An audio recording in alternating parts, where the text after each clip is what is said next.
Gracias por estar con nosotros. Buenas tardes. Quiero pedirles una disculpa del retraso, pero estuvo fuera de nuestro control.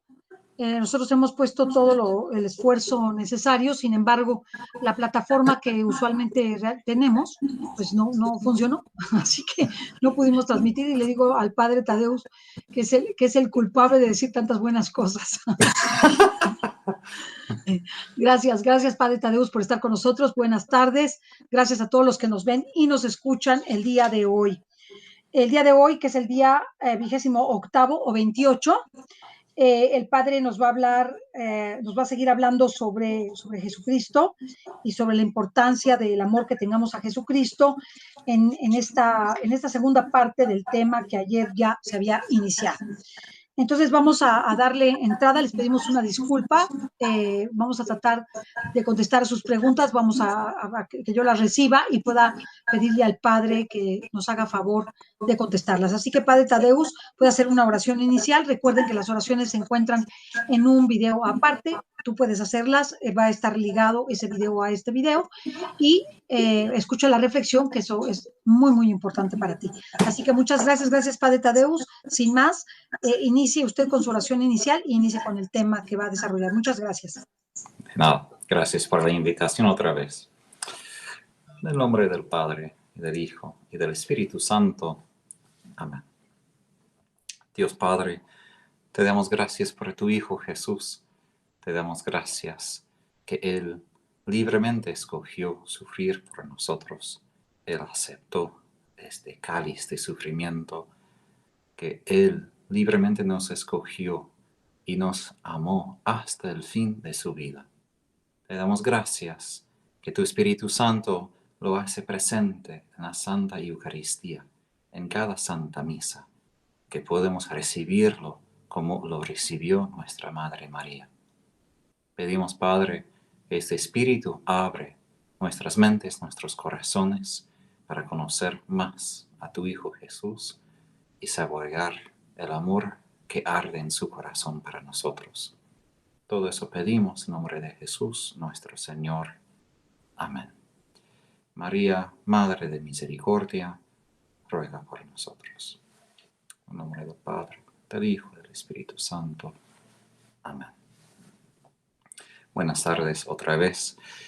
Hoy voy a dar una meditación según lo indicado en el día 28 del Evangelio de San Mateo. Y como suelo hacer, voy a leer un poquito de la meditación y después voy a hacer mi propio comentario. El día 28. Cuando Jesús hubo terminado esos discursos, dijo a sus discípulos: «Sabéis que dentro de 2 días es la Pascua, y el Hijo del Hombre será entregado para que lo crucifiquen».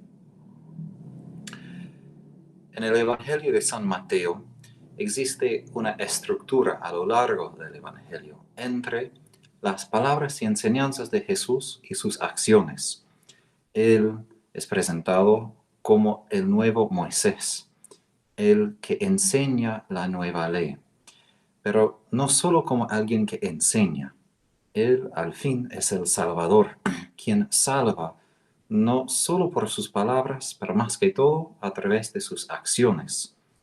Un beato arzobispo Jorge Matulaitis, quien renovó nuestra comunidad mariana, dijo que Jesús nunca hacía más que cuando no podía hacer nada. Nunca hizo más cuando no podía decir nada, cuando estaba clavado a la cruz.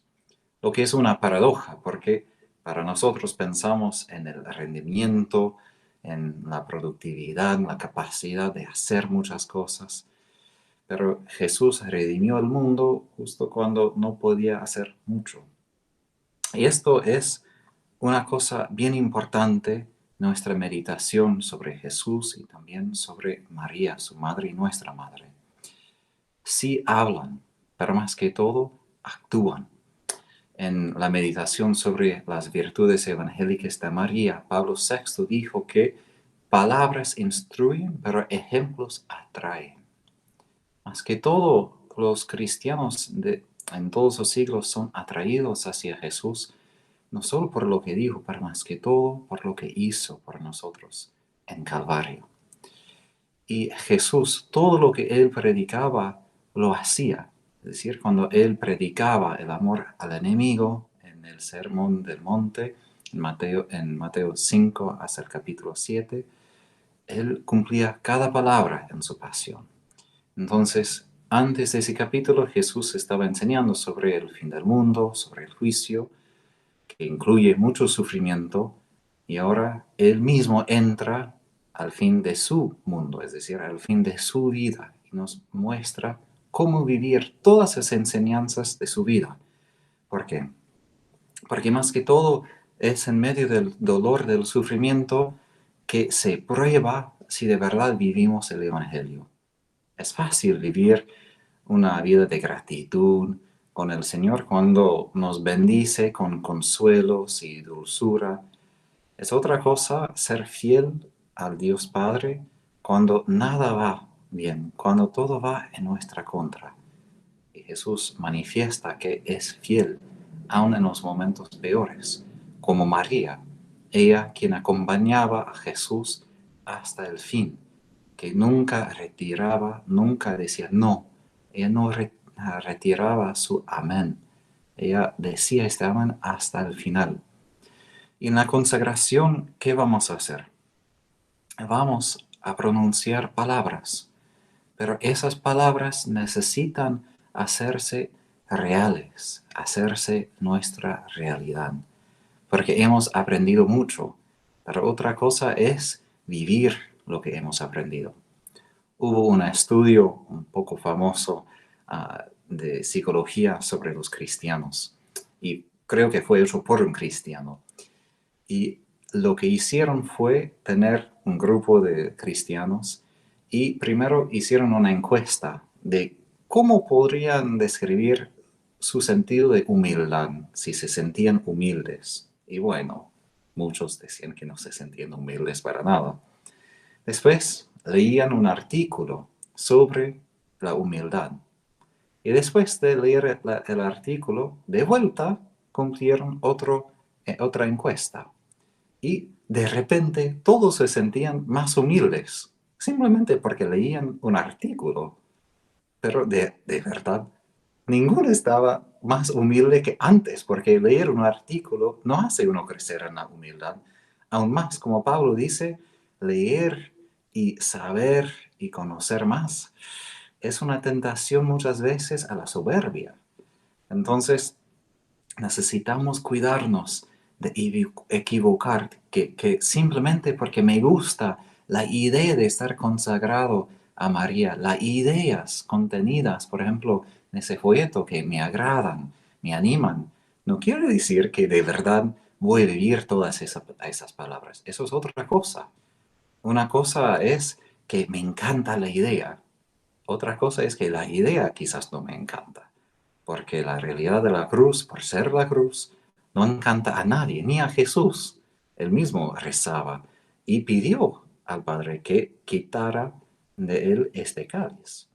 Entonces, no podemos simplemente suponer de que habiendo estado felices de hacer la consagración o felices de leer esa enseñanza, que de inmediato vamos a poder poner todo eso en práctica.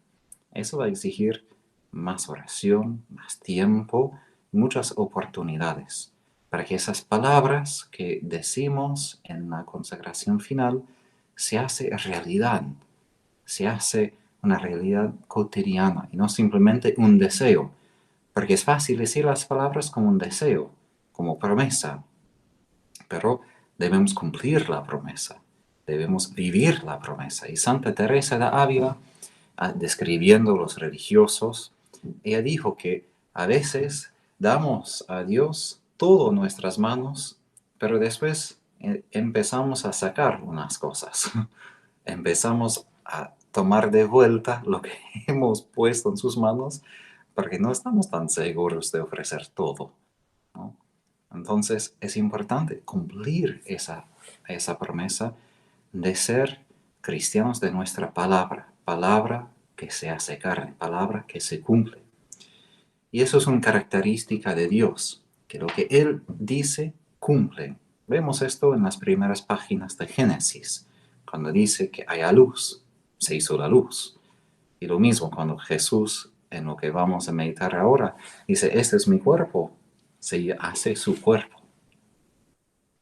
Seguimos. Mientras comían, Jesús tomó pan, lo bendijo, lo partió y dándoselo a sus discípulos, dijo, tomad y comed, este es mi cuerpo. Y tomando un cáliz y dando gracias, se lo dio, diciendo, bebed de él todos, que esta es mi sangre de la alianza, que será derramada por muchos para remisión de los pecados. Os digo que no beberé más de este fruto de la vid hasta el día en que lo beba con vosotros de nuevo en el reino de mi Padre. Aquí se resume en un párrafo toda la vida de Jesús, su persona, su misión, todo. Porque en dar su cuerpo, en dar su sangre, Él da de todo quien es hacia nosotros.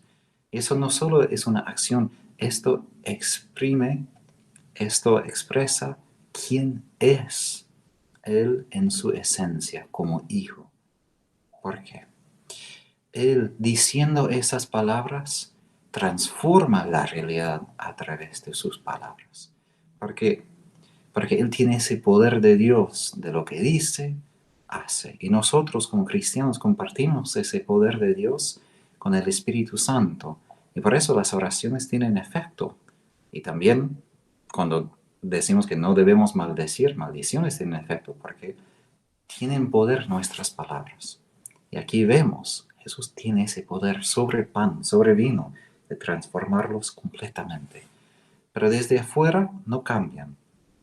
Eso es parte de nuestra consagración. Santa Faustina, pensando, meditando sobre la realidad de la Eucaristía y su propia misión, se dio cuenta que ella necesitaba convertirse en una hostia. ¿En qué sentido? De que desde afuera ella iba a ser la misma persona, la misma hermana en la vida religiosa, y ella iba a cumplir todas esas tareas como normal, y nadie iba a distinguir que era diferente, pero desde adentro ella quería ser completamente transformada, completamente, sin reserva. Como no decimos que Jesús está en el pan. Ahora no queda pan, es solo el cuerpo de Jesús. Es decir, completamente transformado. Y así ella quería. Y como personas consagradas a través del bautismo, a través de esa consagración a María, vamos a vivir una vida normal. Es decir, no para ser santos, para ser hijos e hijas de María, para ser sus esclavos, no es necesario tener una vida extraña, una vida que no es simplemente lo común. Hasta ayer, anteayer, para el oficio de las lecturas en el breviario para los sacerdotes, habíamos leído una carta a Diogneto donde decía que los cristianos desde afuera no se distinguen en nada, viven en el país, pagan impuestos, tienen matrimonio, pero desde adentro son diferentes porque viven según el amor. ¿Y esto por qué es importante? Porque desde adentro es importante dar ese sentido de amor a nuestras acciones, a nuestros padecimientos. Porque desde lo exterior, ¿qué pasó con Jesús?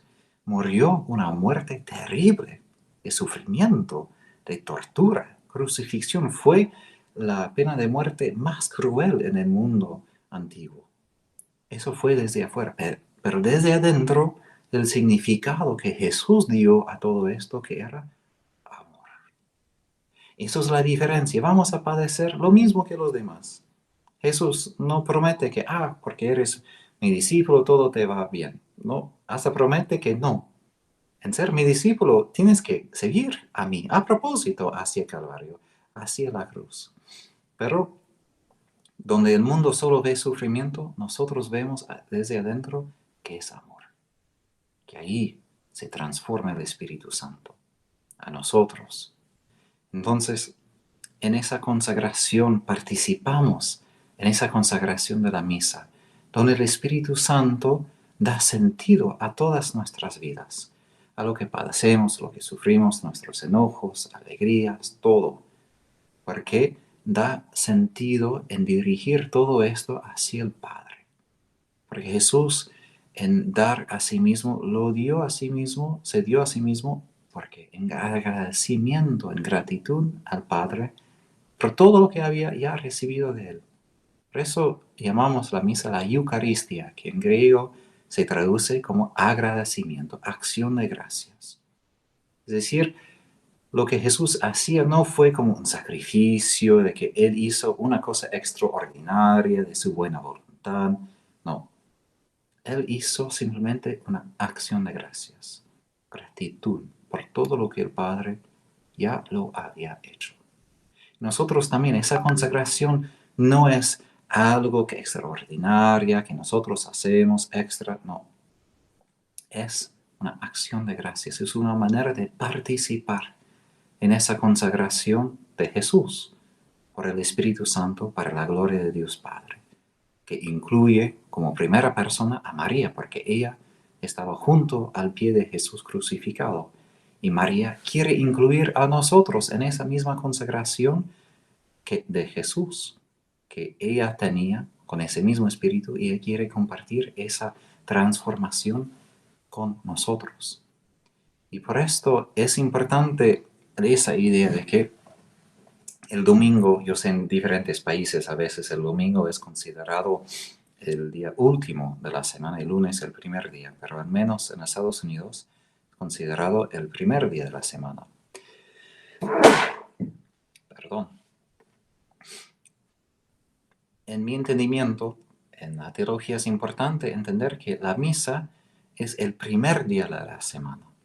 Es decir, que nosotros como Jesús ofrecemos nuestras vidas, penas, dolores, dificultades en avance. Jesús ofreció a sí mismo antes de su sufrimiento. Y nosotros también. No es que después ofrecemos todo. Es decir, entramos en la semana no sabiendo todo lo que nos va a pasar, pero sabiendo que ya hemos puesto todo con Jesús, puesto todo en la hostia con Él, que todo ya hemos ofrecido al Padre, consagrado a Él por el amor, por el Espíritu Santo. Y por eso podemos caminar en la fe, aún entre la incertidumbre de la semana, donde no sabemos qué va a pasar, que va a haber dificultades y sufrimientos, pero ya tenemos la esencia de la semana, que es ofrecer todo esto en unión con Jesús y María al Padre, para la salvación de los demás. Eso es otra cosa bien importante para entender la consagración. No es una cosa solamente para nosotros, para que yo sea santo, para mi devoción. ¿Por qué nos consagramos? Para la salvación del mundo. Jesús se consagró en Juan 17, en la última cena. ¿Por qué? Para la salvación de los demás. Él derrama su ser en la Eucaristía, en Calvario. ¿Para qué? Para la remisión de los pecados. Suena excelente, hermoso, muy espiritual. Pero si somos honestos, sufrir por los pecados de los demás no es fácil. Muchas veces nos da asco, nos enoja, porque pensamos, pero ¿por qué yo debo sufrir por el pecado de esa otra persona? Es él quien me ofendió, es su culpa. No es justo que yo deba sufrir, pero no es la justicia, es la misericordia. Jesús no dijo, pero Tadeo, eso es tu culpa, tú debes sufrir por esto. No, Él tomó sobre sus hombros mis pecados. Y de la misma manera en nuestra consagración, esto sirve para los demás, para su salvación, para los pecadores que no merecen lo que hacemos, como yo tampoco merezco la salvación que yo he recibido gratis de Jesús. Y por esto, cuando alguien me hace mal, cuando sufro porque alguien peca contra mí, como Jesús crucificado, es el momento de recordar, es el momento propicio de vivir mi consagración, de consagrar ese momento de dolor hacia el Padre, en nombre de Jesús, para el poder del Espíritu Santo. Y por eso el obispo Fulton Sheen de Estados Unidos, una vez dijo que el problema del mundo no es que haya demasiado sufrimiento. Hay demasiado sufrimiento perdido, no ofrecido a Dios. Y esto sí es verdad. Imagínense cuánto sufrimiento está y cómo sería el mundo si todos ofrecieran su sufrimiento a Dios como Jesús lo hacía. El mundo sería redimido. Si miramos las vidas de los santos, cómo ofrecían todo su sufrimiento, salvaban muchas almas. Santa Faustina, por ejemplo, me imagino, son millones de personas que ella salvaba a través de su sufrimiento. Y eso es toda la humanidad. Entonces, es importante recordar de que nuestra consagración consiste en participar en la pasión de Cristo, participar en la Santa Misa, no solo en sacramento, pero también en realidad, porque Jesús no solo hizo la Eucaristía, vivió lo que la Eucaristía expresa. Y lo mismo, no solo debemos participar en la Eucaristía, debemos vivir en la vida cotidiana lo que significa la Santa Eucaristía, como María lo hizo también. Ella que es la madre de la Eucaristía, ella que acompañó a Jesús en la realidad de Jueves Santo, de Viernes Santo, de Sábado Santo, en esos días terribles. Ella que entendía todo ese dolor, ese sufrimiento, pero lo vivía con amor, que ofrecía para nosotros. Ella pensaba en nosotros. Entendía que ofreció lo más precioso para ella, su propio hijo, y ofreció esto a nosotros. Y esto a veces me hace llorar pensar cómo y cuándo María nos ama, de que ofreció a Jesús para mí, un pecador que vive 2000 años después. Ella ofreció a su hijo perfecto para mí. Ella vivía la Eucaristía y vivía esa Eucaristía en consagrar su dolor al Padre por nosotros, para nuestra salvación. Y eso es importante de captar, de aprovechar todas esas oportunidades, porque el Señor siempre proveerá esos momentos para crecer en la santidad, para vivir la consagración, pero tenemos que cuidar de aprovechar esos momentos porque si no, se nos van a pasar y no vamos a crecer. Seguimos. Entonces vino Jesús con ellos a un lugar llamado Getsemaní y les dijo, sentaos aquí mientras yo voy a orar. Y tomando a Pedro y a los dos hijos de Zebedeo, comenzó a entristecerse y angustiarse. Entonces les dijo, triste está mi alma hasta la muerte, quedaos aquí y velad conmigo. Y adelantándose un poco, se postró sobre su rostro orando y diciendo, Padre mío, si es posible, pase de mí este cáliz. Sin embargo, no se haga como yo quiero, sino como quieres tú. Y viniendo a los discípulos los encontró dormidos y dijo a Pedro, pauso aquí. Jesús mismo, Dios, en su humanidad necesitaba rezar tantas horas para obedecer la voluntad del Padre. Es decir, no somos robots, no somos máquinas. No podemos ser simplemente programados de recibir una orden de Dios de lo que debemos hacer y cumplirlo como una máquina, como una computadora. No somos máquinas, somos personas humanas con corazones humanos. Y eso exige tiempo para la conversión de nuestros corazones. Y esto, ayer creo hubo una pregunta de cómo vivir después de la consagración. La conversión continua de no cumplir nuestra voluntad, sino buscar la voluntad de Dios. Pero eso exige una batalla interior. La oración no siempre es un momento de consuelo. La oración a veces es una batalla. Aún con Dios mismo. A veces la gente se confunde pensando de que cuando estamos en batalla estamos batallando contra el demonio. A veces sí, a veces estamos batallando con Dios mismo. ¿Por qué? Porque nos cuesta aceptar su voluntad. Costó a Jesús.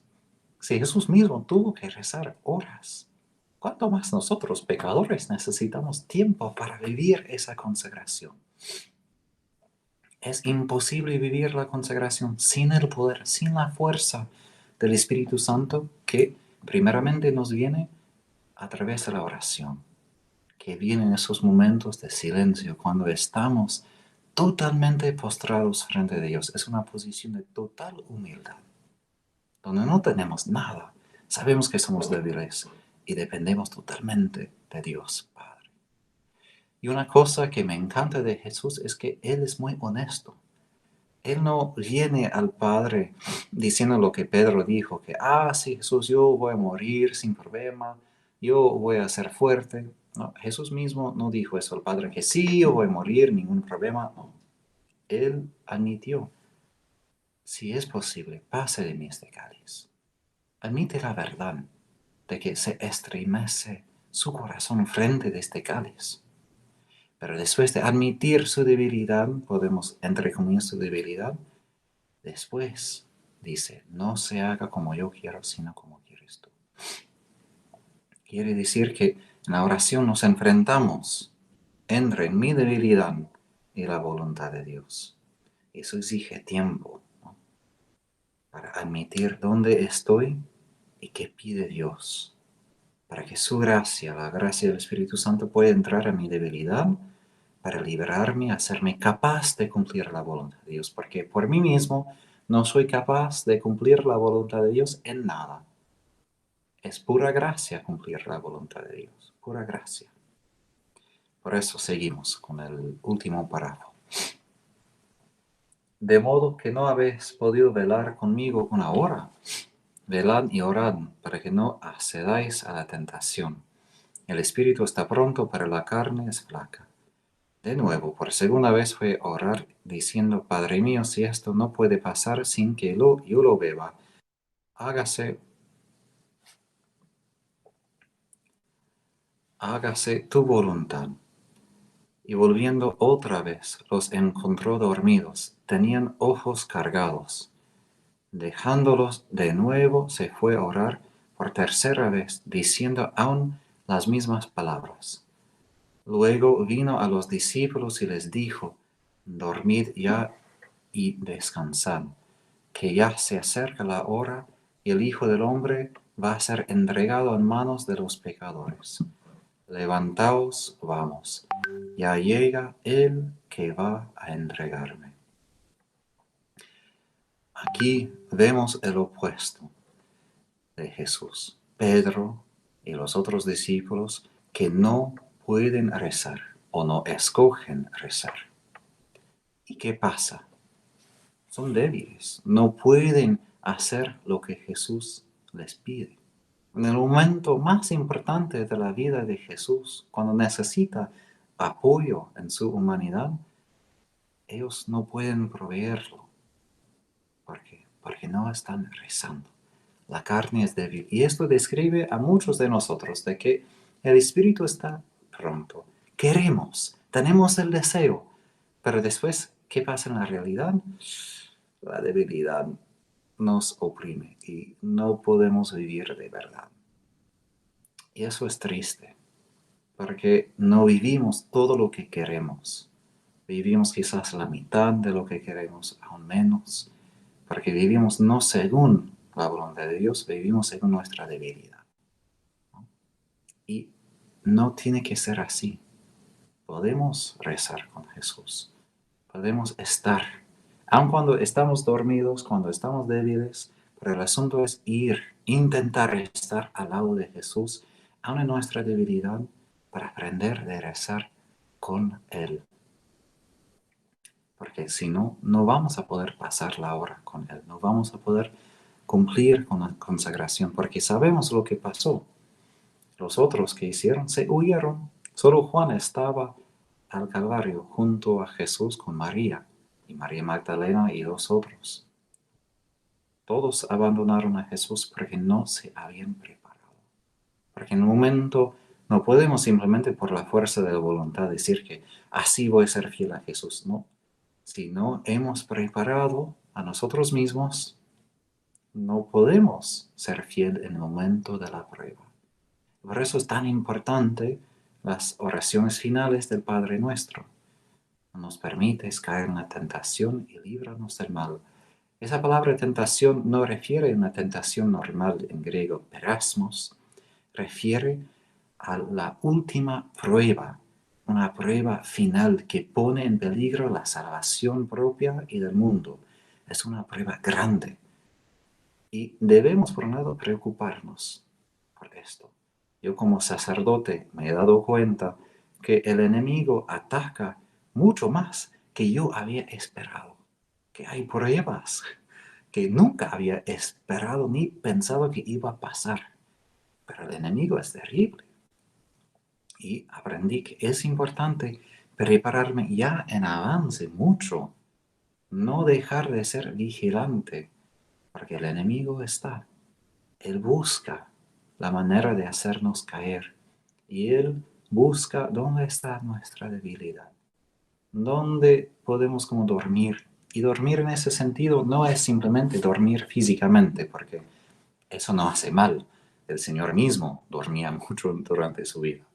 Pero es un dormir espiritual, donde no prestamos atención al mundo espiritual. No estamos buscando al Señor. Estamos dormidos, aun cuando estamos muy activos, pero no estamos presentes a Dios. No estamos conscientes de lo que pide, de lo que hace, de cómo vivir nuestra consagración. Entonces es importante preguntar, ¿dónde estoy yo dormido? ¿Dónde yo no vivo una vida en unión con Dios? Y puede ser aún en cosas que no son malas en sí. Yo, por ejemplo, me he dado cuenta que yo hago ejercicio porque era nadador cuando era joven. Y a veces cuando hago el ejercicio, como es una cosa que no tiene que ver con Dios. Y me di cuenta, no, aún esto tiene que ver con Dios. Eso no está fuera de mi vida consagrada, mi sacerdocio. Todo debo ofrecer a Dios. Todo. Al mirar la televisión, si la veo, cualquier cosa, todo debe ser parte de esta consagración. Y termino con esto, de que la consagración se traduce a una santidad cotidiana. Por esto, esas palabras de no dormir, de no simplemente descansar ya ahora, porque nuestro descanso eterno viene ya en el cielo. ¿Qué pasa? María tenía una santidad, sí, extraordinaria en sí, porque es la Madre de Dios, pero si uno pasaría por su casa, uno podría ver una mujer sencilla, humilde, limpiando la ropa, barriendo la casa, preparando la cena, todo esto, ¿no? Ella fue una mujer, entre comillas, normal, pero a través de esa vida normal, como una hostia de todo lo normal, se escondía cómo extraordinaria ella era. Y así debemos ser nosotros, de aprender de ella a decir sí, sí, amén, que se haga tu voluntad. Porque así Jesús mismo aprendió de ella esa espiritualidad, de decir sí en las cosas pequeñas de cada día, para que cuando viene el momento de la prueba, el momento final, vamos a decir la misma cosa. Sí, que se haga en mí, según tu voluntad. Gracias. Padre Tadeos, muchísimas gracias. ¿Me ve y me escucha? Sí, ¿verdad? Sí, sí, sí. Padre Tadeo, vamos a hacerle algunas preguntas, no queremos abusar de su tiempo, simplemente que nos ayude, que nos diga cómo podemos ir avanzando en la consagración. Usted se consagró también en con esta consagración. ¿Cómo le ha hecho para ir como avanzando en la consagración y cómo saber cuáles son las exigencias que la Virgen nos va pidiendo para progresar en la consagración? Bueno, hace muchos años que hice la primera vez esa consagración según San Luis de Montfort. En mi mente no pienso tanto en qué exige María, es decir, ella no tanto quiere poner obligaciones, sino que ella como una madre nos enseña y capacita vivir una vida en el espíritu de su Hijo Jesús. Por eso el centro de su espiritualidad, de su corazón, es su fiat, es su que se haga en mí según tu voluntad. Y por esto, para mí, no es simplemente una cosa exterior. Sí, uno puede tener ciertas oraciones, uno puede, yo recomendaría, por ejemplo, a cualquier católico, al menos 15 minutos de meditación en silencio. Es decir, con tanto ruido que tenemos en el día, es importante tener un tiempo de oración, no con oraciones vocales. No niego que son importantes. Yo rezo el rosario y todo también, pero también cuido mucho tener tiempo en silencio. Porque María misma fue una mujer de mucho silencio. Y cuando daba consejos a Santa Faustina, ella misma daba consejos, enfatizaba más que todo el silencio. ¿No? Silencio, porque en el silencio escuchamos, entre comillas, al Espíritu Santo, porque Él actúa en el silencio. Entonces, esto, la oración del silencio con la palabra de Dios y durante el día de traer consigo mismo esa palabra. Padre Cencini, a quien me refería yo ayer, el formador italiano, ofreció una práctica de que si empezamos el día con una palabra de Dios, podemos como llevar esa palabra con nosotros a lo largo del día para entender qué hace Dios en mi día, ¿no? Para ver toda mi día a la luz de esta palabra, para que se haga, se cumpla esa palabra, ¿no? Entonces yo a veces he puesto en mi tableta, donde estoy ahorita, ese versículo para recordar. Otras personas ponen un post-it, ¿no? Una, una página adhesiva, ¿no? Para recordar esto de la palabra de Dios, silencio, la docilidad, la capacidad de ser movido, fiel, movido por el Espíritu, fiel a sus inspiraciones y de en los momentos cotidianos de aprovechar de las oportunidades de vivir como María, de tener una santidad cotidiana, escondida.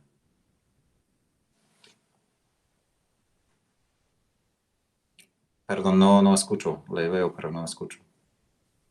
Perdóneme, es que me silencio para no, por cualquier sonido que pueda afectarnos. Pero le quiero preguntar, hay algunas personas que manifiestan tener resentimiento muy fuerte por razones profundas, es decir, frente a personas y familiares cercanos. ¿Qué les sugiere hacer para salir de esa circunstancia? Sí, resentimiento, enojo, ira, son emociones secundarias. Quiere decir que en el cuerpo humano, donde se sitúan todas esas emociones, tenemos básicamente dos emociones como principio de todo. El placer, algo que me agrada, y el dolor, lo que no me agrada. Entonces, primero, el enojo de dónde viene? Del dolor. Algo me duele, algo no me hace bien. Y el amor, ¿qué es? Busca el bien de la otra persona. Entonces, cuando estamos en dolor, ¿cómo lo interpretamos? Aún inconsciente, esa persona no me ama porque me causó dolor, no me hizo bien, ¿no?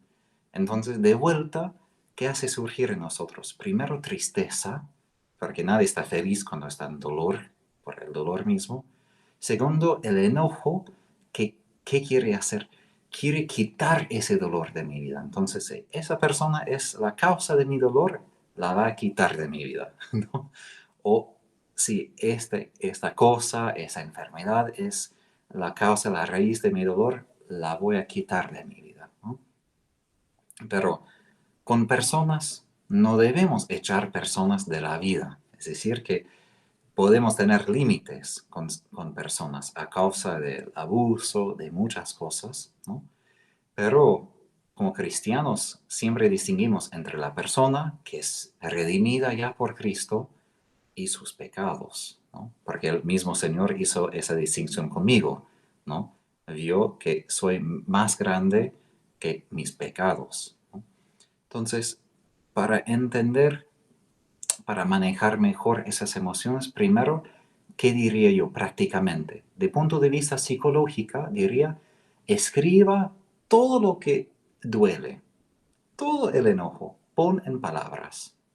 Porque cuando podemos poner en palabras las emociones, nosotros podemos manejar las emociones, porque ¿qué pasa si no? Si no podemos expresar en palabras de buena manera lo que nos duele, esas emociones nos van a controlar a nosotros, nos van a manejar a nosotros. Porque una cosa es estar enojado con alguien y quizás por buena razón, ¿no? Porque el enojo, según Santo Tomás de Aquino, puede ser una virtud, porque hay cosas que hay que corregir. En un mundo caído, la justicia no existe y debo esforzarme para crear la justicia de vuelta, ¿no? Pero mucho depende de la manera que lo hago. Muchas veces el enojo nos maneja a nosotros, ¿no? Y Jesús, cuando se enojó, él nunca perdió el control de sí mismo. Su enojo siempre servía a su propósito de amar, ¿no? Y eso es lo importante. ¿Cómo sanamos lo que nos hiere al profundo de nuestro ser? La falta de amor. Y no solo la falta de amor de los demás, es mi falta de amor. Es mi decisión de no amar en esa situación. ¿Y dónde comienza toda sanación cristiana? En la decisión de que aun si me maltratan todos, aun si estoy en una situación peor, aun si estoy completamente enojado, voy a decidir amar. Porque el amor cristiano no es un sentimiento, ni es simplemente algo que me agrada, es una decisión que viene por la gracia del Espíritu Santo de decir, aun con todo esto, decido amar, decido buscar el bien de la otra persona, quien no buscó mi bien, ¿no? Entonces, cuando yo hablo del perdón, pienso en Jesús. Cuando Él fue clavado a la cruz, ¿qué pasó? Él dijo en ese momento, Padre, perdónalos, no saben lo que hacen. Él no podía parar el dolor, estaba físicamente en muchísimo dolor. Pero ¿qué hizo? Él ofreció al Padre ese dolor. Él no echó en la cara de los que lo crucificaron ese dolor. Porque una cosa que yo he aprendido en mi propia historia y mi propio camino es, la persona que me hirió no puede sanar mi dolor. Nunca puede, porque solo Dios puede sanar esta herida. Solo Él. Entonces, ir a la otra persona, pegarle, no físicamente, pero echar en su cara y exigir que Él sane esto, no puede. Como tampoco yo, cuando yo peco, no puedo sanar esto. Solo Jesús puede. Entonces, en medio del resentimiento es importante ofrecer, Padre, es tuyo mi dolor. Te lo ofrezco a ti. No lo doy a esa otra persona como una arma contra esta persona. Ofrezco esto para su salvación, ¿no? Entonces, esas son unas maneras de poder vivir mejor el resentimiento y la herida. Padre, aquí hay una persona que dice, al consagrarnos, adquirimos al consagrarnos estar más cerca de Dios, confirmar que quiero pertenecer a Dios. Es decir, el bautismo por sí nos hace hijos de Dios. Entonces, esto es la pertenencia más fundamental de cualquier cristiano. Pero las consagraciones, por ejemplo, a María, al corazón de Jesús, son maneras de ratificar, de hacer más consciente nuestro bautismo, porque por la mayoría de los católicos fuimos bautizados como niños, no recordamos lo que pasó, ¿no? Entonces es importante tomar responsabilidad, porque los padres hicieron en nuestro nombre, para vivir de verdad mi pertenencia conscientemente en plenitud. Padre, le pregunta Dora Luz, estoy ayunando y tengo una discusión muy fuerte, me muero de rabia y de coraje, ¿perdí con eso mi ayuno? Bueno, creo que San José María Escrivá dijo como una broma, pero es algo de verdad, dijo que nuestras mortificaciones no deben hacerse mortificaciones para los demás. Es decir, que si yo hago algo, no debe hacer difícil a los demás. Y por esto a veces es importante tener en cuenta que el fin de toda penitencia es hacernos crecer en el amor. Eso es el fin. La penitencia no tiene valor en sí. Los santos hablan de eso muchísimo porque hasta ellos mismos al comienzo tenían mucho celo, practicaban mucho ayuno y se dieron cuenta que no es el camino propicio para llegar a la unión con Dios. Entonces, no digo que el ayuno es malo, es importante ayunar, pero según nuestras capacidades, según nuestra debilidad del cuerpo, salvando siempre y guardando siempre nuestra capacidad de amar, ¿no? Eso es lo más importante. Entonces, no sé si puedo decir que ha perdido todo el valor del ayuno, pero sí yo diría que es importante, yo diría, es más importante la prioridad de amar al prójimo, de guardar una regla de ayunar en ciertos días, ¿no? Porque uno no puede como quebrar una regla de Dios para cumplir otra regla. Es decir, todo debe ser junto, en armonía. Daisy Funes le pregunta, padre, ¿estoy haciendo bien en no pedirle al Señor que me sane de mis dolores? El Vaticano publicó un documento sobre la sanación y dijo que el pedido para la sanación o de cuerpo, de espíritu, es un pedido normal, natural y un pedido bueno. Es decir, no hay nada malo en pedir por la sanación, porque en los evangelios, ¿cuántas personas pidieron sanación? Y Jesús dijo, sí. Entonces, no hay nada malo en pedir. Solo es malo si pedimos de tal modo que exigimos que tienes que sanarme, tienes que quitarme esa enfermedad. Esto no. Es decir, Dios siempre sana. Al menos esa es mi experiencia y así creo yo como teólogo. Dios siempre sana, así es. Pero la pregunta no es si sana, la pregunta es ¿qué quiere sanar?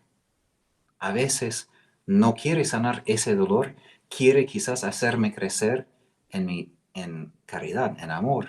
Él quiere sanar mi falta de amor. Entonces, yo creo que es importante siempre pedir la sanación de Dios, pero dejar en sus manos lo que quiere sanar hoy para nosotros.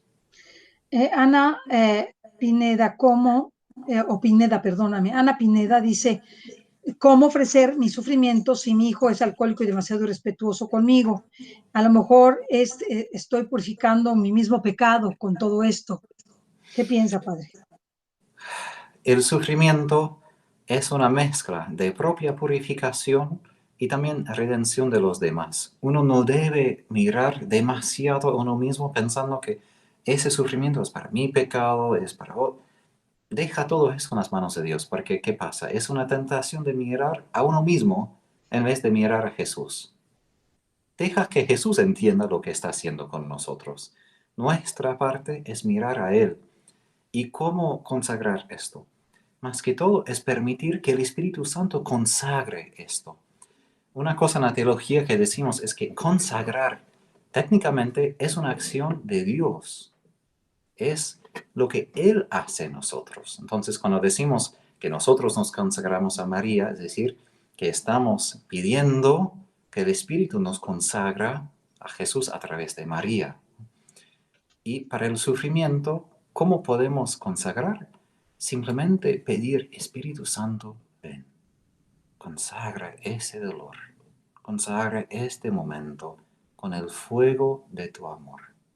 Porque Él es quien, aún en Calvario, quien consagró el sufrimiento de Jesús para nuestra salvación.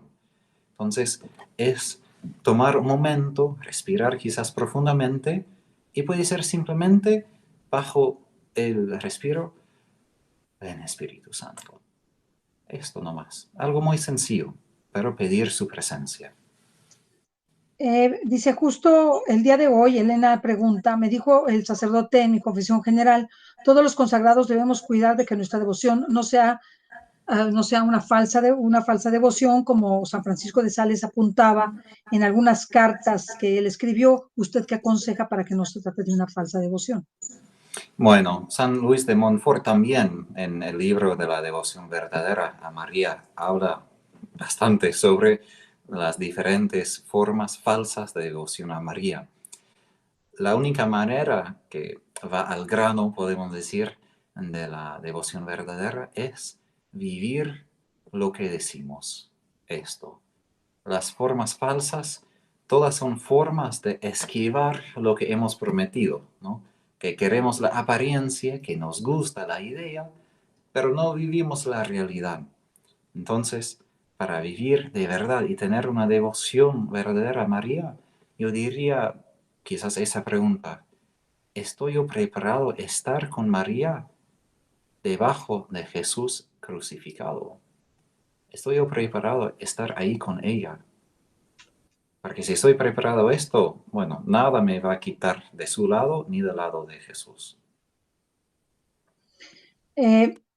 Preguntan cómo va a ser la oración de consagración. La página 23 y 24, ahí viene la oración de consagración, nada más se los adelanto. Ahí viene la oración. No sabemos si el padre Héctor Ramírez va a usar esa misma fórmula. Creo que sí, que va a usar la misma fórmula de consagración a la sabiduría divina por manos de María de San Luis María Griñón de Montfort. De todas maneras, la fórmula de consagración para todos sería lo mismo. Sería una entrega que ponemos nuestra vida en manos de la Santísima Virgen para que se la entregue a Jesús. Es una fórmula de esclavitud. Alexander dice, ¿cómo puedo ayunar si tomo quimioterapia diaria? El ayuno, ¿en qué consiste? En no dar cumplimiento a nuestros deseos y necesidades. Puede ser de comida, puede ser de otras cosas. Y una cosa que también es importante es no añadir demasiado cargo sobre nuestros propios hombros. María apareció a Santa Brígida un día y dijo que ni debemos añadir más a nuestra cruz, ni pedir por más sufrimiento de Dios, porque Él sabe exactamente cuánto sufrimiento necesitamos. Y María dijo que puede ser soberbia de dar más y más y más. ¿Por qué digo esto? Porque a veces hay más virtud en hacer menos y reconocer qué débiles que somos con las cruces que no hemos escogido, que intentar mostrar a Dios cuánto podemos hacer todavía aún en nuestra debilidad. El Señor dijo a Faustina que me gusta más tu pequeñez y tu infancia espiritual más que tus penitencias y mortificaciones. Al Señor le agrada Pregunta, más esto. Siga. perdóneme, padre. Alexander le pregunta que si el libro que usted tiene está en español. Estamos trabajando en esto. Todavía no. Tengo solo el libro sobre la confianza en Jesús en inglés todavía. Y Rosa Carminia le pregunta cómo combatir si sentimos que no podremos cumplir con lo que Dios nos pide por poca autoestima. Bueno, por poca autoestima es importante entonces primero entender que la vida espiritual tiene sus etapas y prioridades. Primero, antes de tener la idea de cumplir lo que Dios pide, es importante recibir en totalidad el amor que tiene para nosotros. Uno que entiende, experimenta su amor, no puede vivir en baja autoestima, no porque ha decidido no vivir así, sino que el amor de Dios es lo que nos exalta, es lo que nos dice que tú eres mi bien amado, tengo mis ojos puestos en ti, tú eres especial para mí, he muerto para ti. Entonces, lo primero yo diría es sumergirse en el océano de su amor para usted y dejar todo al lado, porque cuando uno recibe este amor, ese amor nos capacita a cumplir su voluntad, ¿no? Padre, le pregunta, no es una pregunta de la consagración, pero han insistido mucho en que por favor contesten esta pregunta y por eso me animo a hacérsela. Es Ok. una chica que tuvo un niño en una relación anterior a su actual matrimonio. Su esposo actual ha educado al niño como si fuera propio, lo quiere muchísimo, es un verdadero padre, pero ahora ella se plantea la pregunta de cómo le debe decir a su hijo respecto de su papá, porque él ve en su papá a su esposo actual. ¿Qué le sugiere usted? Bueno, yo supongo que profesionales podrían saber más de Sí. ese tema que yo. Yo tengo una maestría en psicología, pero no tengo una especialidad en esto. Entonces, del poco que sé, y decimos en inglés que hay que tomar esto como grano de sal, es decir, que no soy experto. Dos cosas. Primero es mi experiencia. Mi mamá se murió cuando tenía 2 años, mi papá cuando tenía 18 años.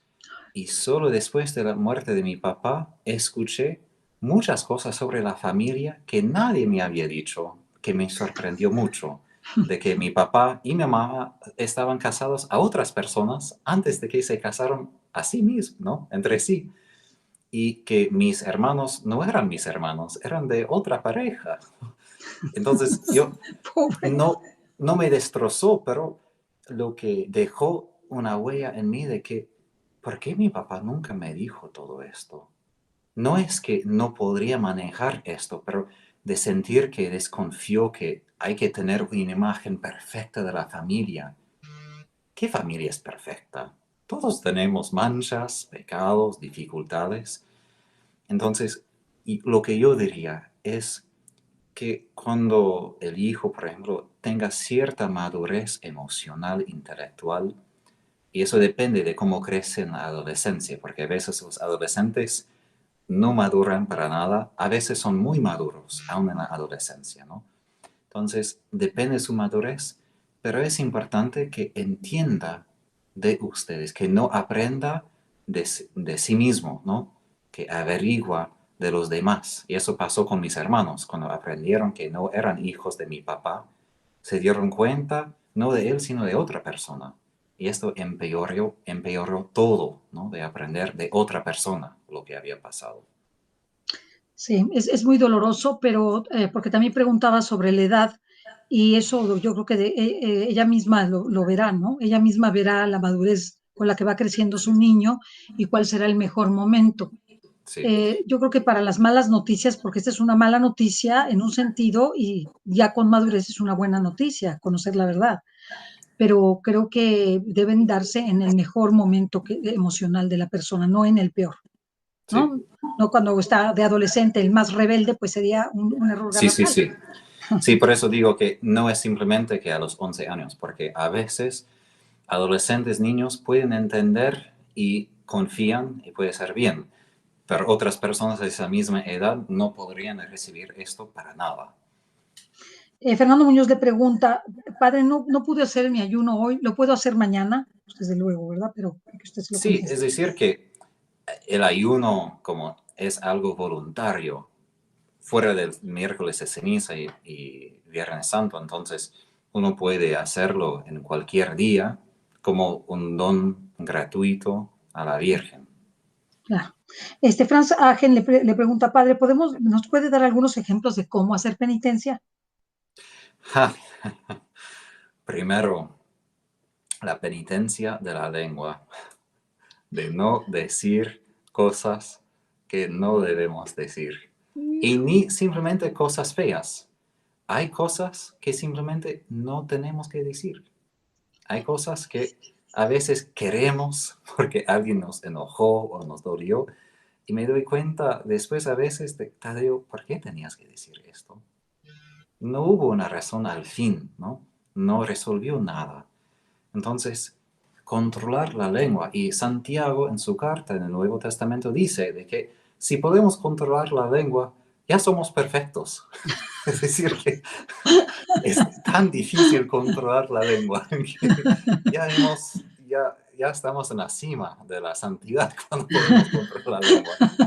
Y Faustina misma dijo, escribió muchas veces que su culpa muchas veces fue que falta de controlar su lengua, ¿no? Obvio que ella no decía malas palabras, pero ella entendía que ella pudo decir cosas que no necesitaba decir, que pudo guardar más silencio. Entonces, esto primero, de controlar la lengua. Segundo, San Juan de la Cruz habla de una mortificación universal. ¿Qué es? A veces enfocamos tanto en ayuno, ese tipo de penitencia, no nos damos cuenta que todavía somos esclavos de nuestros deseos en otro lugar de la vida, ¿no?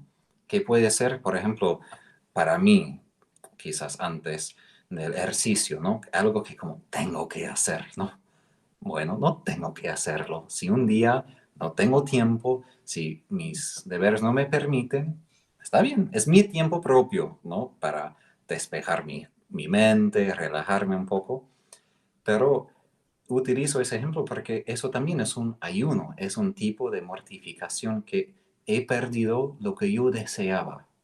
Entonces, es importante aprovechar de muchos momentos cuando el amor hacia Dios o al prójimo hace perder algo que yo quería, ¿no? Que puedo ofrecer tiempo, por ejemplo, de que yo quería hacer esto, y en vez de hacer lo que yo quería, ayudo a otra persona, ¿no?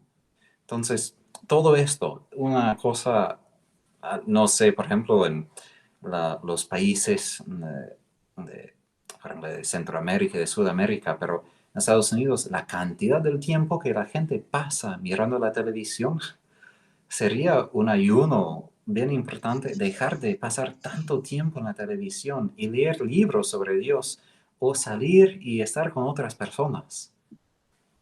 Porque al fin de la vida, ¿qué vamos a decir a Jesús? Que hemos pasado años frente a la televisión. Vergüenza. No, no quiero decir esto a él, ¿no? Qué vergüenza. Y me dice Carmen López, padre, ¿cómo puedo hacer silencio? Porque no puedo. Cuando lo intento siempre termino hablando. Bueno, primero, no es simplemente por esfuerzo. Cuando yo utilizo la palabra silencio, el silencio cristiano no es simplemente estar en un vacío mental o un vacío de ruido. Silencio es el lugar donde puedo prestar atención a Dios. Puedo prestar atención a mi propio corazón. Entonces, el silencio es un modo de prestar atención no simplemente a otras personas, lo que me está pasando afuera, pero lo que está pasando adentro. Entonces, si uno se da cuenta de tanto lo que pasa en el corazón, de tanto lo que Dios hace y dice en el corazón, uno va a tener más silencio. Yo, por ejemplo, a veces he dicho a Jesús, ya basta, Jesús, tengo otras cosas que hacer. Por favor, deja de instruirme o decirme cosas. No me habla de forma así, pero a veces tengo inspiraciones y como escribo para no perder, pero digo, Señor, tengo otras cosas, necesito hacer mis tareas. Pero son momentos de que me di cuenta de que no es que Jesús no hable, es que yo no presto atención suficiente muchas veces, ¿no? En cuanto presto atención, me doy cuenta que estoy más en silencio. Padre, pues estas son básicamente las preguntas que nos hicieron el día de hoy, que son las más relevantes. Darle las gracias, creo que nos ha servido mucho porque en estas meditaciones que usted nos hizo, cambiamos un poco el chip de lo más sencillo, de lo más trivial que puede ser la pregunta para la consagración, a algo más profundo. Y yo creo que eso gustó muchísimo al auditorio, a nosotros también, pero nos da la idea de que nosotros no nos podemos quedar en la sencillez de que si puedo o no consagrar, si puedo o no hacer, sino como que ir a una intimidad mayor con Jesús a través de María, ¿no? O por Sí, Jesús a través de María. Entonces creo que esto nos ayudó muchísimo, su reflexión. Muchísimas gracias y esperamos contar con usted porque vamos a seguir consagrando sí, y invitando a las personas a la consagración y también haciendo diferentes actividades que se refieren a los momentos importantes de la iglesia como Corpus Christi, el Sagrado Corazón de Jesús y el Inmaculado Corazón de María y tantas fiestas de nuestra iglesia en las que necesitamos profundizar. Así que le agradecemos mucho, Padre Tadeo. Muchas gracias a todos los que nos ven y nos escuchan. Les pedimos una disculpa de nuevo por las tardanzas, pero estuvieron fuera de nuestro control y entendemos que es parte de lo que tenemos que aprender a hacerlo con mucha paciencia y mucha alegría, porque es que el Señor quiere que nosotros frente a la adversidad siempre estemos serenos y muy contentos. sí, la penitencia. Esa es la penitencia. Pagamos lo que hacemos con mucha alegría. Y pues en estos días a mi hermana Jenny, que está trabajando con nosotros, me ha enseñado mucho esa alegría a pesar de la adversidad. O sea, pues puede ser que nos salga mal, pero estar alegres y quizá las personas se ponen muy tensas o piensan por qué están riendo o por qué están tan alegres. Pues estamos alegres porque es algo que el Señor nos pide, estar alegres frente a la adversidad. Así que muchísimas gracias, Padre. Dios le bendiga y estamos en contacto en la consagración que va a ser el 13 de mayo para que usted también nos siga y vamos a intentar que usted siempre esté ligado a nosotros en las siguientes consagraciones si su agenda se lo permite. Perfecto, muchísimas gracias. ¿Puedo Gracias. dar la bendición final? Sí, por favor, por favor, El Señor esté con ustedes. con tu espíritu. Dios Padre, gracias por ese tiempo. Te damos gracias que funcionó la tecnología al fin y pedimos que tu Santo Espíritu imprima en nosotros este sí de María de poder vivir nuestra consagración en la vida cotidiana, para que seamos hostias, con la hostia única de tu Hijo Jesús en la Santa Eucaristía, para que podamos vivir para la salvación del mundo. Y la bendición de Dios Todopoderoso, del Padre, del Hijo y del Espíritu Santo, descienda sobre ustedes, permanezca para siempre. Amén. Amén. Gracias, gracias, Padre. Hasta la próxima.